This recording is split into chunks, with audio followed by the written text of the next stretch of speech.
Today on the show, why we've all been wrong about Troy and Tyreen Calypso.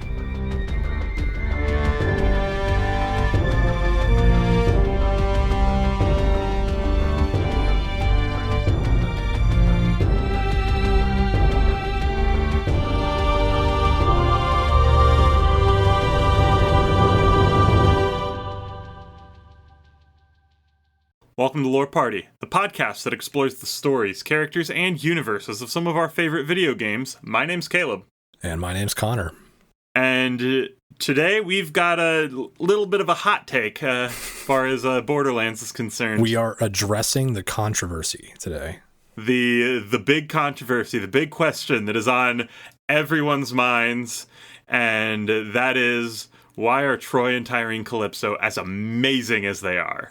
That's right. Today we're taking on the haters, as it were. All the children of the vault haters out there who aren't down with the twin gods, as it were. We're here to set you straight. This is one of the big debates going on because ever since this game came out, they've been one of the more kind of controversial aspects of this game. Just a lot of people talking about them as being one of the worst aspects of the game, very maligned, very like that. And a lot of that is a comparison to a Handsome Jack. Less necessarily that they're bad in and of their own right, and more like they don't necessarily compare to Handsome Jack. Handsome Jack definitely set a really high bar for villains in the Borderlands games. So it's natural that after him, the Calypsos kind of maybe don't measure up to a lot of people in their minds as to what a villain should be.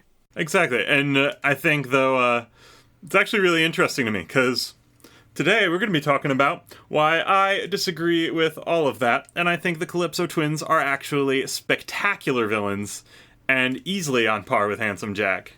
Yeah, it's actually a very interesting topic, especially for me, because I know where you're coming from, Caleb. I know that you are very much a Calypso twins apologist. You've kind of convinced me, actually. We'll get into that later, but I can sort of see where the haters are coming from. So if you're kind of going into this thinking, oh, they're both gonna just come at me with all these theories about why I'm wrong, trust me, let me just tell you right off the bat, I feel you. If you hated the Calypso twins, I know what you're saying, but just stay with us. So following up from our last episode we had a kind of deep dive discussion into the life of Typhon de Leon. And quick, just an FYI for those that care, the game came out in September, so I'm assuming anyone who cares to play it has already played it and finished it at this point. This episode is going to have fairly massive spoilers about the late game of Borderlands 3, so just be aware of that. But we were having kind of a deep dive discussion last week into Typhon de Leon and his life, and ultimately his family, because that's the surprise twist at the end of Borderlands 3, is that the Calypso twins are the children of the first Vault Hunter, Typhon de Leon, and in a way kind of following up from his life and legacy in a lot of kind of important, significant ways. And so I think the people who kind of see the twins as primarily being a parody or commentary on Twitch and YouTube streamers as a like religious culture / cult, I don't necessarily know that that's a bad take, but I think that's kind of an incomplete take on who they are as characters and what their significance is in the universe. I would have to agree. Typhon de Leon's life story really informs a lot about the Calypso twins and their story. And yeah, it's natural, it's understandable to look at them and think, oh, this is just Gearbox kind of doing a parody of modern YouTubers and, modern day entertainers whose only concern is the clout chasing and the fame and developing a following and, smash that like button. That's what the Calypso twins seem to be all about. And yeah, that was kind of my perspective at first too, but like you said, Caleb, there's a lot more to it than that. So it's not necessarily a wrong take. It's not, you're not wrong about that if you see them that way, but there's more context that you might be missing. And so parenthetically, by the way, if you haven't yet, you should make sure to follow lore @lore_party on Twitter and make sure you give us a rating on Apple Podcasts. That's right. Smash that rate button. We're not above it ourselves. It's whatever. Download us on Spotify. Yes. Do all of that. Do all of that. And so just want to make sure we do get that in there. That get that out of the way. But as we kind of left off with the previous episode, which of course, if you haven't listened to it, go do that. We highly recommend it. But in the last episode, we explored how Typhon de Leon's journey as the first Vault Hunter more or less culminated, or at least reached its zenith when he and his wife discovered the Iridian homeworld, Necrotafeo. And he kind of saw that as his ultimate prize. That's what he had been searching for his entire life. And, we get into this in the last episode. But unfortunately, the legacy he leaves, his children, didn't quite share his vision of what Necrotafeo meant. And that's what's really interesting. And I think Typhon actually says it himself, kind of what the twins' thoughts on it were. After their mother died, so scared I'd lose them too. So I kept them here. I thought they'd be happy. But they kept staring up at that sky, full of stars they'd never reach. To me, this planet was enough. The reward at the end of my hunt. To them, it was just a cage. Yeah, Typhon mentions it as well. He kind of feels a little guilty for setting them up in this way. I think he, from his perspective, we've mentioned how Necrotafeo was his prize. They only saw it as a cage. And from his perspective, the stars were like, objects to be admired. But to them, they just kind of got resentful of the stars because they would never reach them. Typhon mentions how after his wife Leda passes away, he was terrified of losing his children as well. And so he sort of maybe went a little overboard with keeping them safe, keeping them hidden. And that kind of backfired on him when the kids developed into these resentful, bitter creatures who just needed glorification. They felt the kind of a pathological need to be unique. And that's what led them to create the Children of the Vault and set out on their journey. And I think that really is where it comes down to it. Typhon kind of had been to the stars. He had his adventures, and his ultimate theme of all of it is that none of it was worth it. None of it is what he wanted. So the Necrotafeo was kind of the ultimate prize for him because it was the things he had been looking for, but not in the way he had spent most of his life looking for it. Whereas his kids heard the story and they saw the stars, and when Typhon saw them and thought the ultimate goal of all this was that none of it mattered, or their ultimate takeaway from it was, this is something we deserve and not something we could ever have if we stay here. It's almost like Typhon didn't want to matter. He wanted to find what mattered to him. But the Calypsos, they wanted to matter.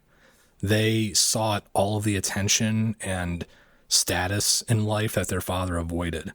And that, I think that gets us into a really big theme for us on this discussion, where we want to get into how the Calypsos are effective characters, but also effective villains, because they're an inverse of kind of what came before them and the example that their father set. We've talked about how Typhon got through life based on his charisma. He was a very gifted storyteller. That's how he found his early successes in life. And the Calypsos sort of are a direct contrast of that, but they share that charisma that he had. They're also obviously very charismatic people. They're entertaining. They have a gravitas about them that people are attracted to. So it's like the same skill that their father had, but they use it for very nefarious ends. He avoided the spotlight. They actively sought it out. He refused to trust corporations, and he wanted to, prevent loss of life, whereas they would backstab and make, double deals with Malawan or whoever else, Aurelia Hammerlock, anyone they needed to, and showed utter disregard for people's lives. It's a complete inverse of everything Typhon stood for. Exactly. And so it was just kind of what that all led to. And it really does kind of go back to And even dialing back just a little bit to how they even perceived the stars. Like, Tyreen always talks about how she's going to be the only star in the sky, and at one point when Typhon is actually struggling with her, trying to prevent her from literally, like, doing things that'll kill untold numbers of people, the first thing he says is, Hiya, Starlight. Let me go! I let you go once, and see how that turned out? You scared old man! This is your fault! You kept us here when the universe should have been ours! I gave you what I could. I don't care! I'm gonna take what's mine! It's clear that, you know, the connections that Typhon had with Troy and Tyreen and how he brings them back with the stars thing and calling her Starlight, it's very much a sore spot for her, and it shows how much resentment she has for Typhon for keeping her and Troy kind of isolated on Necrotheo their entire lives. I think at some point she calls him a scared old man and says, "This is all your fault." It's very much a classic kind of a narcissism to just make yourself the hero in your own story. And that's, I mean, it's a little bit like a callback to how Handsome Jack operated. He never took responsibility for things. He was always the hero in his mind. And so maybe that's a Borderlands through line. Maybe that's something that Borderlands villains tend to have in common, but the Calypsos definitely had that going for them as well. And I think that just in general, that response of it all kind of shows in everything they do earlier in the game, because we have already talked about how they use exactly the same skill set as their father, but in the opposite way.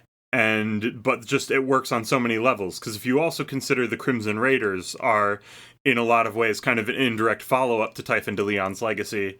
The Crimson Raiders are a group of individuals who work together to bring each other up, whereas the Calypso twins, again, are the inverse. They bring a large group of people together to lift two people up. Mm-hmm.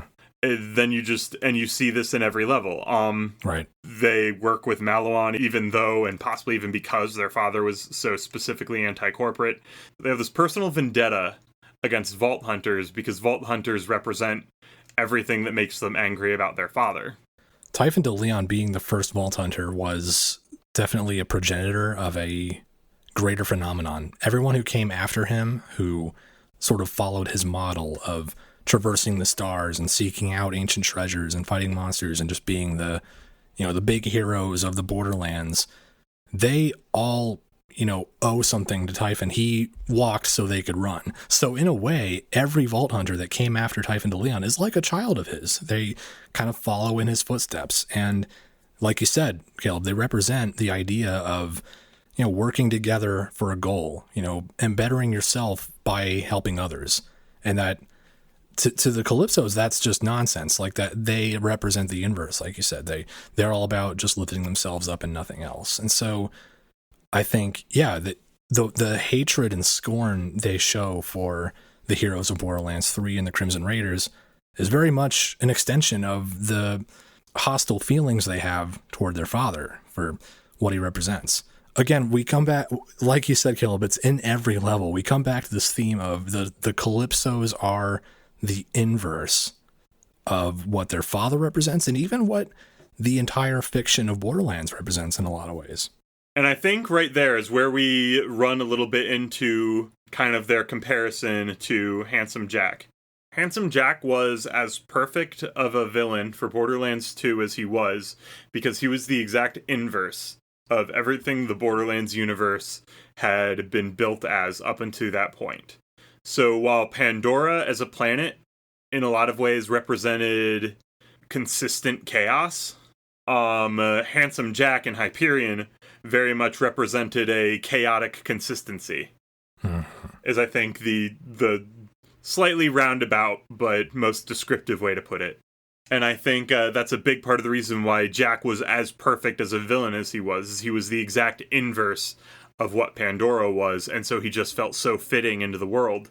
And I think that applies to the Calypsos too, but the things that make that apply to the Calypsos, which is to say their connection to Typhon and therefore their decisions that led to them being the inverse of everything Vault Hunters are doesn't come into play until later in the game when Typhon is introduced as a character and when their connection to Typhon is discovered. And so as a result, even though they serve a lot of the same function as Handsome Jack, where they are this direct inverse of vault hunting culture, but it isn't immediately obvious. And I do think that is something that could have been changed about the scripting of the game, that maybe could have improved player perception of that if liking the Calypso twins meant that you didn't have to play like 10 hours into the story. Right.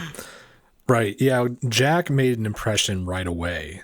He kind of came into the game swinging it from this perspective of, I'm not what you expected, and I'm here to, change everything. I represent everything that the world of this game is not. And I think the Calypso twins sort of just came in as annoying streamers. And you don't really come to appreciate that they are also an inverse of the game world until later. So that's a fair point. But one last thing I found interesting about how Typhon's legacy relates to the twins.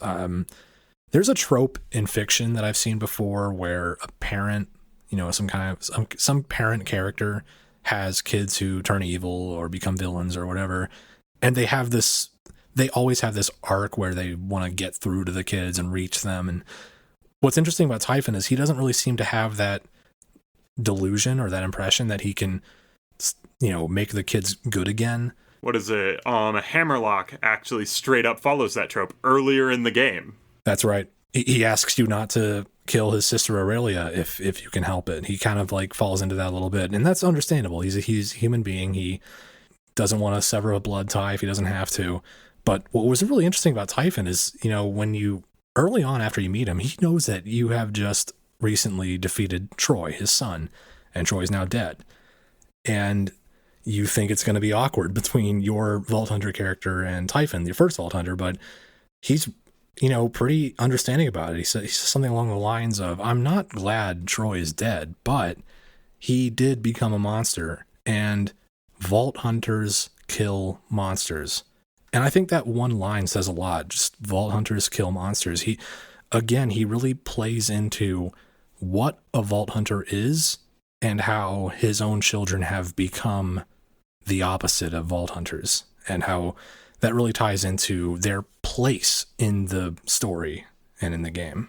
And the last thing that I think really makes it interesting is with the COV logo, because even the COV logo is the Vault Hunters logo upside down.